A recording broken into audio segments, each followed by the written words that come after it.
फिर से विस्तार से देखेंगे, बड़ी खबर का रुख करेंगे। टोंक के मालपुरा से ये बड़ी खबर है। मालपुरा में पथराव मामले से जुड़ी ये बड़ी खबर और इस वक्त का ये बड़ा अपडेट आपको बता दें। पुरानी तहसील इलाके में स्थिति सामान्य हो चली है। पुलिस अधिकारियों ने हालात का जायजा लिया। कल दो पक्षों में मामले विवाद के बाद जमकर पथराव हुआ था। दो पुलिस कर्मियों समेत तकरीबन 20 लोग घायल हो गए थे। पुलिस ने 30 लोगों को हिरासत में लिया है और एक आरएसी जवान और एक अन्य गंभीर रूप से घायल है, जिसे जयपुर रेफर किया गया है। मौके पर आरएसी की 3 टुकड़ियां तैनात की गई हैं। आईजी संभागीय आयुक्त भी मालपुरा में ही मौजूद है।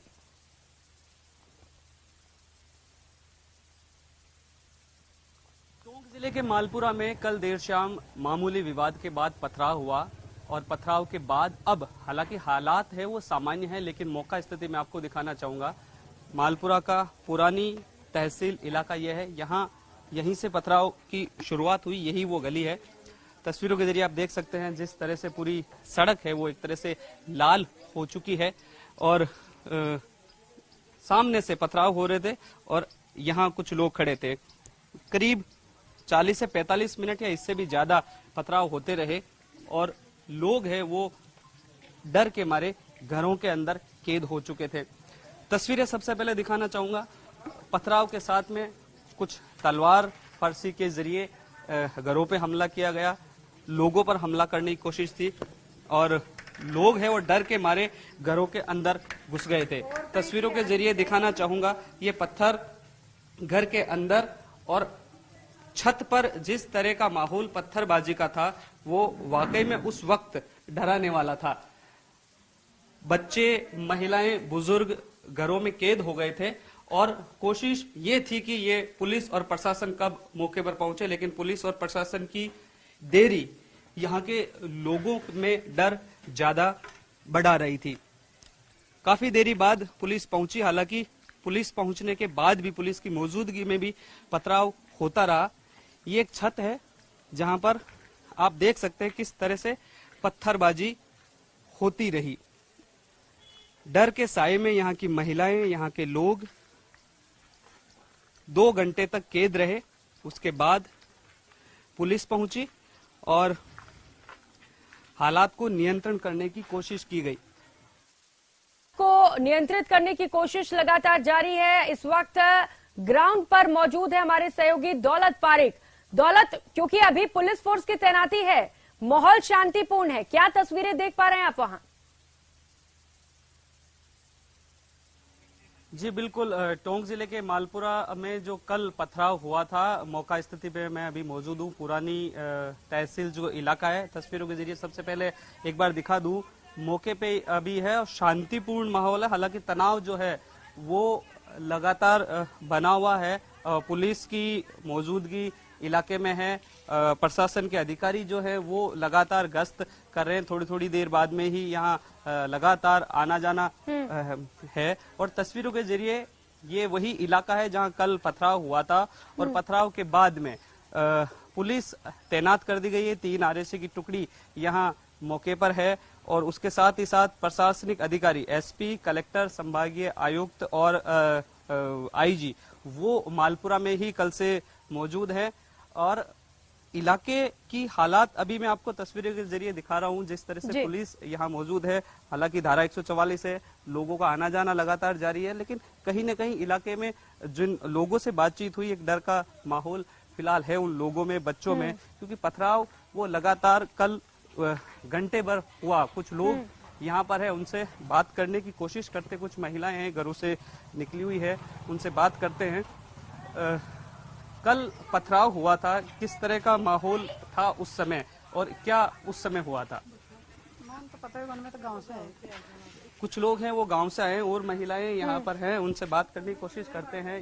ये वही इलाका है जहां पर उस समय पथराव है। आपको दौलत, बिल्कुल अभी जो तस्वीरें सामने आ रही हैं वहां पर स्थिति ठीक लग रही है। हालांकि माहौल खराब ना हो दोबारा से, इसे लेकर पुलिस फोर्स की तैनाती की गई है, पुलिस वहां पर मुस्तैद है। आप नजर बनाए रखिएगा। दौलत, बहुत शुक्रिया आपका इन तमाम जानकारियों के लिए। और रुक कर लेते हैं एक और बड़ी खबर का। उदयपुर से ये बड़ी खबर है। मासूम से दुष्कर्म और हत्या मामले में चार्जशीट पेश की गई है। दोबारा से ये चार्जशीट पेश हुई है। मासूम की हत्या के बाद शव के 10 टुकड़े कर दिए गए थे। पुलिस ने 306 पन्नों की चार्जशीट पेश की है।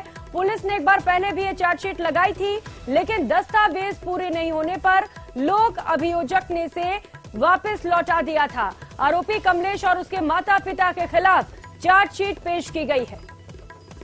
तो पहले मासूम बच्ची के साथ दुष्कर्म और उसके बाद शव के 10 टुकड़े किए गए थे और इस मामले को लेकर पुलिस ने दोबारा से चार्जशीट पेश की है। सहयोगी कपिल हमारे साथ जुड़ चुके हैं।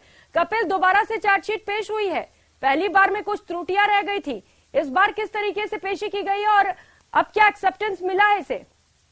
बिल्कुल, देखिए कुछ दिन पहले 303 पन्नों की चार्जशीट लेकर जो जांच अधिकारी है वे कोर्ट में पहुंचे थे, लेकिन उस चार्जशीट में कुछ महत्वपूर्ण पन्नों की कमी थी और इसी के चलते जो वरिष्ठ लोक अभियोजक हैं चेतनपुरी गोस्वामी, उन्होंने आपत्ति दर्ज कराई और चार्जशीट को फिर से लौटा दी गई। उसके बाद अब आज 306 पन्नों की चार्जशीट जो कमियां रह गई थी उन्हें दुरुस्त करते हुए पुलिस लेकर पहुंची है और चार्जशीट को कोर्ट में पेश कर दिया गया है। इस चार्जशीट के अंदर मुख्य आरोपी कमलेश, जो कि जिसने हैवानियत के साथ में उस मासूम बच्ची के साथ दुष्कर्म किया, उसकी हत्या की और फिर शव के 10 टुकड़े कर दिए थे, गंभीर धाराओं में मामला दर्ज किया गया है, पॉक्सो एक्ट लगाया गया और इसके साथ ही शव को ठिकाने लगाने में जो माता पिता की भूमिका रही थी, तो ऐसे में माता पिता के खिलाफ भी चार्जशीट पेश की गई है। तीनों जो आरोपी थे फिलहाल जेल में बंद हैं और तीनों के खिलाफ पुलिस ने चार्जशीट पेश कर दी है। बिल्कुल। और कपिल, कुल 306 पन्नों की चार्जशीट पेश की गई है। कौन कौन से चार्जेस लगाए गए हैं, इसे लेकर कोई जानकारी? हाँ बिल्कुल, देखिए जो आरोपी कमलेश है उसके खिलाफ पॉक्सो एक्ट लगाया गया, सबसे महत्वपूर्ण ये जानकारी। इसके अलावा हत्या करना, दुष्कर्म करना, शव के निर्ममता के साथ टुकड़े कर शव को अन्यत्र हत्या कर दूसरी जगह फेंक देने जैसे गंभीर आरोपों में धाराएं लगाई गई है। और जो माता पिता उसके जो गिरफ्तार हुए इसमें उनके खिलाफ जो मासूम बच्ची थी उसकी हत्या के बाद में शव को ठिकाने लगाने के कई सारे चार्जेस लगाए गए और निश्चित तौर पर जिस तरीके से ये क्रूरता भरी हरकत की गई थी इसमें सख्त से सख्त कार्रवाई भी होनी चाहिए। बहुत शुक्रिया आपका इन तमाम जानकारियों के लिए। रुक लेते एक और बड़ी खबर का। नागौर से बड़ी खबर है जहां पर पुलिस ने बड़े अभियान की शुरुआत की है। वांछित अपराधियों की धरपकड़ के लिए अभियान चलाए जा रहे हैं। 60 टीमों ने 135 जगहों पर दबिश दी है। 205 अपराधियों को गिरफ्तार किया गया है। अभियान में 94 अपराधियों ने सरेंडर भी कर दिया, यानी कि अब पुलिस का खौफ साफ तौर पर देखने को मिल रहा है। महज एक माह में नागौर पुलिस ने 4 बड़े अभियान चलाए हैं। चारों ओर ये अभियान चलाए जा रहे हैं और पकड़े गए 748 वांछित आरोपी। कई आरोपी इस अभियान के बाद अब सरेंडर भी कर रहे हैं।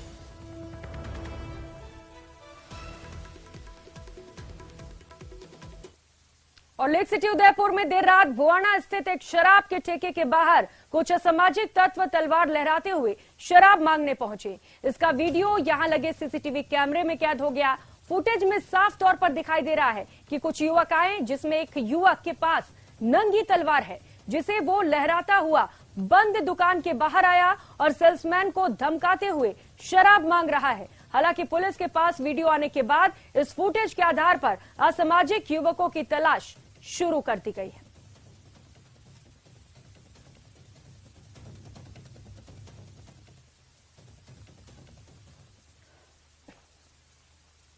और बुलेटिन में अब बात करेंगे आग के तांडव की। अलग अलग जगहों पर आग ने जमकर तांडव मचाया। पहली तस्वीर जोधपुर से है, जहां पर चलती कार में आग लग गई और कार आग का गोला बन गई। दूसरी तस्वीर बीकानेर से है, जहां ग्राहक ने बाइक एजेंसी के आगे अपनी बाइक को आग के हवाले कर दिया। तो वहीं तीसरी तस्वीर बाड़मेर की, जहां 2 ट्रेलर्स के बीच जबरदस्त भिड़ंत हो गई और इसके बाद दोनों ट्रेलर में आग लग गई। हादसे में 3 लोगों की मौत हो गई। तो सबसे पहले बात जोधपुर की कर लेते हैं। देचू में चलती कार में अचानक से भीषण आग लग गई और देखते ही देखते कार आग का गोला बन गई। 2 लोगों ने कार से निकलकर अपनी जान बचा ली। घटना में कार जलकर राख हो गई। NH 125 पर यह हादसा हुआ है। देचू थाना के सेतरावा क्षेत्र की एक घटना है, जिसकी तस्वीर इस वक्त आप देख रहे हैं।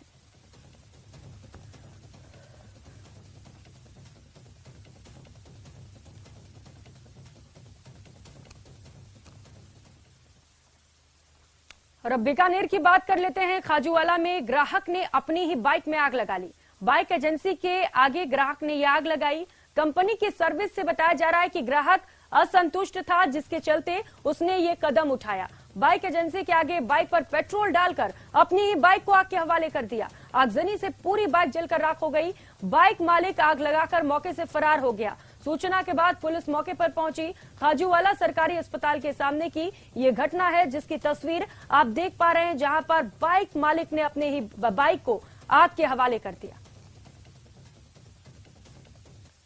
और बाड़मेर के मेगा हाईवे पर दो ट्रेलर्स के बीच जबरदस्त भिड़ंत हो गई। इसके बाद दोनों ट्रेलर में आग लग गई। कुछ मिनट में आग ने विकराल रूप ले लिया। जानकारी मिलने पर पुलिस पहुंची और फायर ब्रिगेड को आग बुझाने के लिए मौके पर बुलाया गया। घटना बाड़मेर के गूड़ा मलानी थाना क्षेत्र के आलपुरा गांव की है। पुलिस से मिली जानकारी के अनुसार दोनों ट्रेलर में ड्राइवर समेत 4 लोग मौजूद थे। इसमें से 3 की जिंदा जलने से मौत हो गई है, जबकि 1 गंभीर रूप से घायल है। और बात अलवर की, जहां पर चोरों के हौसले बुलंद हैं। चोर मंदिरों को निशाना बना रहे हैं। चोरों ने एक ही रात में 3 अलग अलग मंदिरों को अपना निशाना बना डाला और मंदिर से दान पेटी सहित अन्य सामान चोरी कर फरार हो गए।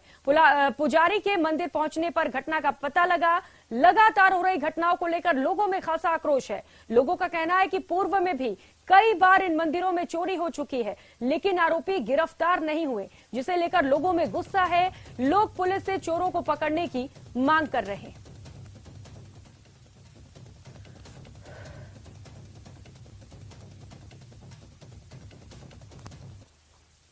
तो जिसमें मंदिर पर मूर्ति है, जो मूर्तियों पर माला चढ़ी हुई थी नोटों की, वो गायब हुई है।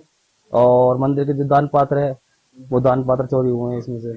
हमको लॉक लगा करके घर गए, मंदिर पे लॉक लगा हुआ है। और सुबह जब 5:30 बजे यहाँ आए तो हमें लॉक टूटा हुआ मिला। अंदर जा करके देखा तो पैसे बिखरे हुए मिले। दान पेटी से टूटी हुई मिली दान पेटी। और एक दान पेटी यहाँ पर रखी हुई थी, गरीबों के लिए खाने के लिए दान के लिए रखी थी। उसमें कुछ पैसे थे, उसमें भी 2 महीने से नहीं निकाले। उस पैसे को दान पेटी सहित यहाँ से उठा करके ले गए। भीलवाड़ा जिला मुख्यालय से 15 किलोमीटर दूर हमीरगढ़ में आपको एक ऐसे फार्म और ढाबे में ले चलते हैं, जहां आपको न केवल ताजा बल्कि ऑर्गेनिक खेती से उगाई सब्जियों का स्वाद चखने को मिलेगा। ये खास रिपोर्ट देखिए।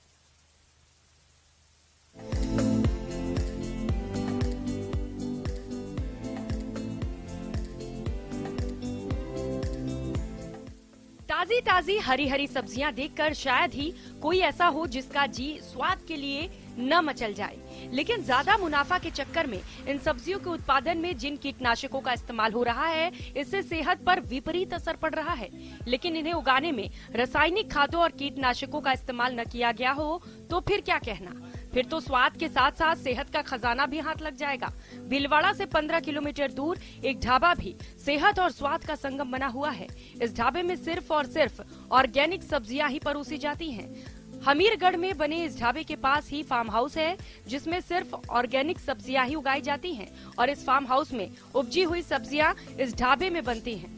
ये चीज़ हमारा सर उस टाइम से शुरू हुआ जब बाजार से सब्जियां खरीदते थे और जब घर पे आके चेक कर रहे थे, क्योंकि पानी में देखा कई बार काटते थे तो बाहर से बहुत अच्छी और अंदर से कीड़े निकलते थे और इतनी केमिकल्स लगा रहता था। तो हमें लगा कि एक ऑर्गेनिक एक बहुत अच्छी चीज, अपन जो पुराने 100 साल पहले लोग पहले ऑर्गेनिक ही खाते थे, आज का टाइम वो चला गया है। सबको बनी बनाई चीज बाजार में मिल जाती है, केमिकल से रहित रहती है। कैसा पानी यूज हो रहा है अपन को पता नहीं है, किस जगह का नाले का पानी हो रहा है, केमिकल डाल के उसका प्रोडक्शन बढ़ाया जाता है। और तब हमका एक आइडिया सूझा और तब हमने स्टार्ट किया था ऑर्गेनिक का। ढाबे में बनी सब्जियों का स्वाद आपको पुराने जमाने की सब्जियों के स्वाद की याद दिलाएगी, क्योंकि ढाबे के फार्म हाउस में न तो रासायनिक खादों का इस्तेमाल होता है और न ही कीटनाशकों का।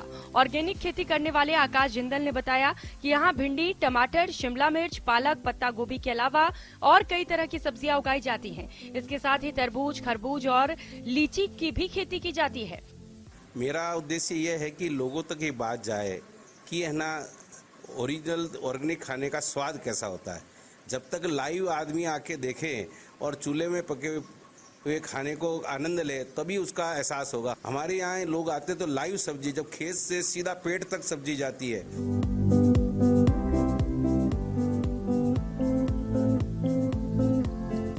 एक तो रसायन रहित सब्जियां और फिर ढाबे में मिट्टी के चूल्हों पर बना खाना, जो कि मिट्टी के बर्तनों में ही परोसा जाता है। मतलब सेहत के साथ साथ स्वाद भी भरपूर।